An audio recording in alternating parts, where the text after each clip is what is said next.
किसी भी चीज को पढ़ने के दो तरीके होते हैं। पहला तरीका होता है याद करने के मकसद से पढ़ना।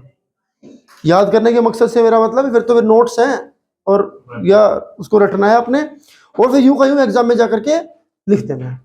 दूसरा तरीका होता है उसको समझना। आपको याद नहीं करना, आपको शांति से बैठना है और समझना है। ठीक है, और जब शांति से बैठ के समझते हैं तो फिर याद करे हुए से ज्यादा इंपॉर्टेंस हो जाती है। क्योंकि याद करे वो क्या है कि पेपर में जब लिखेंगे ना तो याद आता रहेगा, तो आप लिखते रहोगे। जरा सी कहीं पे चूक हुई, अब जब वो चीज से आप चूक जाओगे तो वहां आप भूल जाओगे, आगे का ब्लैंक हो जाएगा। लेकिन जो समझ करके अगर गए होगे तो फिर वहां पे अगला जो फैक्ट होगा ना वो ऑटोमेटिक याद आता जाएगा।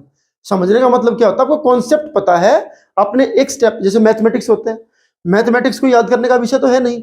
अब जब वहां पे आप याद करके अगर सवाल को चले गए, मान लीजिए 5 स्टेप का सवाल है और 5 स्टेप में सवाल को सॉल्व किया और 2 स्टेप के बाद तीसरा स्टेप भूल गए, तो वहां पर दिक्कत यह आएगी कि आप चौथा स्टेप भी भूल जाओगे और पांचवा भी भूल, चेन टूट गई। अब जब चेन टूट जाती है तो आगे वाला जो हिस्सा हाथ से छूट कर निकल गया वो तो निकल गया ना, वो तो नहीं वापस आएगा। इसीलिए समझ करके करना फायदे में रहता है। वजह एक ही है कि आप मैथमेटिक्स में सवाल एग्जांपल ले रहे हैं तो एक स्टेप किया, जैसे उसका सोल्यूशन सा निकलता आएगा, फॉर्मूला निकलेगा, वैल्यू निकलेगी, तुरंत अगला स्टेप भी आपको याद आ जाएगा, इसकी बात ये होना था। जैसे अब उस स्टेप के अंजाम तक पहुंचेंगे आपको थर्ड स्टेप भी याद आएगा, फिर फोर्थ फिफ्थ भी आएगा ना, और सवाल सोल्व हो जाएगा। इसलिए जो पहला तरीका है किसी भी चीज को समझने का, याद करने का, वो तो खाली याद करने पे ही बेसिक्स उसका चलता है। भाई टीचर ने लिखवाया है, आपने याद किया है, कल को एग्जाम है और आपको दे के आना है। जो दूसरा तरीका है वो समझने का है कि टीचर ने कॉन्सेप्ट कराया है, किस तरह है वो टॉपिक सर ने कराया, वो एक बार हम देख लें, क्या उसके पीछे कहानी के बार वो देख लें। और ये सारी चीजें समझने वाला जो पॉइंट हमारा आता है ना, वो केवल तब संभव है जब आप इत्मीनान से बैठेंगे, शांति से बैठेंगे। बैठे बैठे पेन नहीं खाएंगे, बैठे बैठे नाखून नहीं चबाएंगे, बैठे बैठे एक दूसरे को छेड़ेंगे नहीं, तभी संभव है। अगर हम बैठे हैं और हमारा ध्यान पेन चबाने में है तो माने आपके दिमाग का कुछ हिस्सा तो उस एक्टिविटी में भी तो लगा हुआ है, ये नहीं। उस कंडीशन में आपका पूरा ध्यान जब उस टॉपिक पे नहीं होगा तो आप समझ तो नहीं पाएंगे, ये बात तो दिमाग से निकाल ली दो। तो समझने के लिए सबसे जरूरी तो हमारा एटीट्यूड ही है उस चीज को लेकर के। जैसे किसी ने कहा ना कि किसी मूर्ख व्यक्ति को ज्ञान देना ठीक उसी प्रकार से है जैसे किसी ऐसे मटके में पानी भरना जो मटका नीचे से फूटा हुआ है, और बहुत अधिक खुद को समझदार समझने वाले व्यक्ति को ज्ञान देना उस मटके में पानी डालने के समान है जो मटका पूरा भरा हुआ है। छेद तो उसमें नहीं है लेकिन वो वैसे पूरा भरा हुआ है। तो दोनों ही कंडीशंस में ज्ञान देना मूर्खता ही बन जाएगा, क्योंकि फूटे मटके में डालोगे तो भी काम खराब, मतलब बिल्कुल ऐसे होके बैठ गए कि टीचर कुछ भी कह रहा है कोई फर्क नहीं पड़ता, तो भी काम खराब। और बिल्कुल ही ऐसे होकर के बैठ गए कि हमें तो सब आता है, तो भी काम खराब।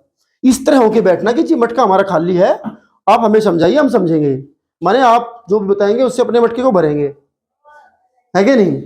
आजकल बड़े बच्चे कहते हैं कि सर थोड़ा मोटिवेट करो, कुछ नहीं होता, मोटिवेशन जीरो, मोटिवेशन नहीं होता, सब कुछ डिसिप्लिन होता है। माँ बाप फीस भरते हैं, मेहनत मजदूरी करते हैं, तो हो सकता है किसी की सैलरी ज्यादा किसी कम हो, मेहनत तो सब इंसान करते ही हैं। ज्यादा तनख्वाह लेके आते हैं तो भाई उन्होंने पहले मेहनत करी होगी जीवन में जीने के लिए, अब उनको चलो ठीक ठाक सैलरी मिल रही है, लेकिन मेहनत तो उन्होंने करी है। उसी मेहनत का कुछ हिस्सा वो आपके स्कूल में पे करते हैं, उसी मेहनत का कुछ हिस्सा वो यहाँ पे आपके ट्यूशन पे, कोचिंग पे करते हैं। अगर आपको उनकी हालत पे तरस नहीं आता है तो फिर बाकी सब मोटिवेशन फेल है। यस या नो? अति है ना, ये तो अति है बेटा। मुझे इस दुनिया में लाया, मुझे बोलना चलना सिखाया, वो माता पिता तुझे वंदन, मैंने किस्मत से तुझे पाया। इससे आगे तो सब कुछ भी खत्म है ना, भगवान, किसान, मेहमान, कुछ भी कह लो, सब इधर ही हैं, माँ बाप से आगे नहीं है। अगर उनकी हालत पे तरस खा करके नहीं पढ़ सकते तो फिर दुनिया में कोई दूसरा आदमी मोटिवेट नहीं कर सकता, ये सारी पढ़ाई भी बेकार है। और आजकल जब तुम इस स्टेज पे आ जाते हो ना तो थोड़ा थोड़ा अंदर ना एक वो आता है, अब हम थोड़े बड़े हो रहे हैं, अब हम थोड़े समझदार हो रहे हैं, थोड़े समझदार हो रहे हैं तो फिर चलो सामने वाले से सवाल जवाब करते हैं, फिर कंडीशंस लगानी शुरू कर देते हैं, खुद को पेरेंट्स से भी समझदार शुरू कर देते हैं। अभी कुछ दिन पहले की बात है, किसी बच्चे के पेरेंट्स जो है वो इस बात से परेशान थे कि वो कहता है कि तुम्हें क्या पता, बच्चा 6th-7th क्लास में, 8th क्लास में है, और माँ बाप को क्या कहता है, तुम्हें क्या पता। 7th क्लास का बच्चा पेरेंट्स को बोल रहा है तुम्हें क्या पता, मुझे पता है। वजह साहब है, मोबाइल चलाता है, सब कुछ देखता है, उसमें देखता है कि टसन की जिंदगी है, टसन की जिंदगी, जितना बड़ा छपरी उतना बड़ा टसन, उतना बड़ा हीरो। माने छपरी हीरो होते जा रहे हैं, वो छपरी तुम देख देख के प्रभाव तो पड़ेगा ना बेटा। दुनिया भर के ज्ञान देने वाले आ जाते हैं, लेकिन रियलिटी कोई नहीं बताता कि भाई इस फोन को रख दे, ये फोन काम नहीं आएगा। जैसे मैंने एक दिन पहले भी कहा था, इंस्टाग्राम के मालिक की रील्स आपको मिलेंगे नहीं देखे, जब भी सर्च करोगे ना, वो तो मालिक है खुद, मार्क जकरबर्ग इंस्टाग्राम का मालिक है, तो वो तो उसको तो रोज रील बनानी चाहिए, सुबह शाम रील पे रील बनानी चाहिए, तभी तो लोग मोटिवेट होंगे। वो तो बनाता ही नहीं रील एक भी, और दुनिया बनाई जा रही है और पागल हो जा रही है और टाइम पास करे जा रही है। पूरी रात बैठ बैठ के रील देख दी, 1 लाख रील।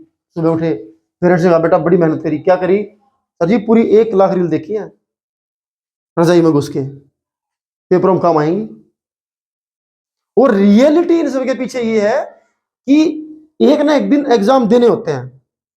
पूरा साल कितनी मौज मार लो, मत पढ़ो, काटा मार दो हर चीज पे। कब तक काटा मारोगे? 15 फरवरी आएगा, पेपर होएगा, पेपर में जाना पड़ेगा ना, एग्जाम का लड्डू खाना पड़ेगा। और जब फेल होगे ना, इंटरनेट पे रिजल्ट देखोगे, उस समय पे आगे पीछे कोई नहीं होगा, वो मोबाइल होगा और तुम होगे, और अकेले बैठे होगे, रो रहे होगे। 2-4 लोग आएंगे, कहेंगे अरे बेटा क्या रहा रिजल्ट का।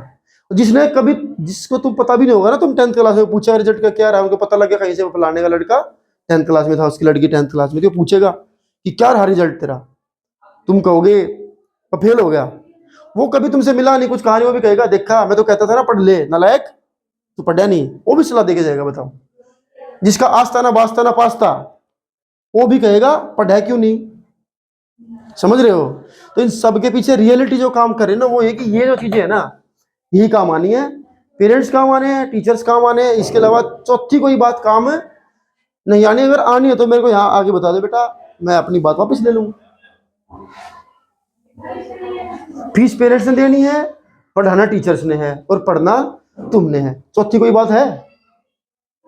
चौथी कोई बात है? भाई ये पेरेंट्स हैं आपके, इन्होंने फीस देनी है, ये टीचर्स हैं आपके, इन्होंने आपको पढ़ाना है, और तुम स्टूडेंट्स हो, तुमने पढ़ना है। ये तो चलता है ना पूरा सिस्टम। और जब ये तीनों के तीनों का रोल बखूबी चलता रहेगा, तो जो रिजल्ट आएगा वो भी सक्सेस आएगा। सीधी सी बात है।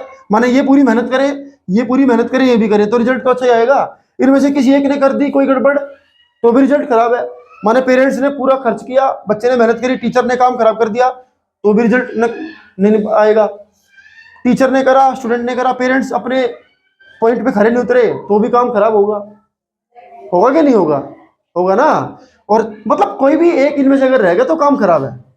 तो इस पूरी ट्रायंगल में ये तीनों लोगों का रोल प्ले हो रहा है, और यहाँ पे टीचर मेहनत कर रहे हैं, उधर से पेरेंट्स भी मेहनत कर रहे हैं।